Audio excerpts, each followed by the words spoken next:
মোবাইলে যদি পয়সা না থাকে, নেট যদি না থাকে, কি করে মানুষ তাহলে? কি করে আবার? ফোনটা রাইখে দিয়ে বাড়ির কাজ করে। আর আমাকে জিজ্ঞাসা করো আমি কি করি? নেট যদি না থাকে আমার মোবাইলটাকে তো ডাব্বা ডাব্বা মনে হয়, আর বাড়ির কাজ তো করতেই ইচ্ছা করে না, কেমন একটা জন্য ডিপ্রেশনে চলে যাই। কিন্তু মোবাইলে নেট নাই তো কি হয়েছে? কিন্তু মোবাইলটাকে কি ছাড়া যায়? কোনো দিনও না, মোবাইল ছাড়া যাবে না।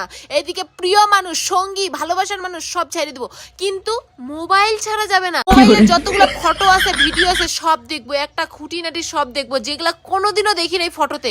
ওইগুলো ফটোর ব্যাকগ্রাউন্ডে কে দাঁড়ায় আছে, কিভাবে আমি হাসছি, দাঁতটা আমার কিরকম লাগতেছে, চোখটা ভুরুটা কেমন লাগতেছে, সব দেখবো, সব চেক করবো। কিন্তু মোবাইলটা হাতছাড়া করা যাবে না। আর যদি লাইন চলে যায়, দেখতেছি যে এদিকে মোবাইলে চার্জ নাই, কিন্তু এদিকে লাইনও নাই, কিন্তু যতক্ষণ আমি মোবাইলটা দেখতে 1% চার্জ করতেছি, ততক্ষণ আমার মনে শান্তি লাগে না। যতক্ষণ না মোবাইলটা সুইচ অফ হচ্ছে, ততক্ষণ আমার মনে কেমন যেন একটা শান্তি লাগে না ভাই। শান্তি তো তখনই আছে যখন মোবাইলটা সুইচ অফ হয়ে যাবে, তখন বাড়ির কাজগুলো করব।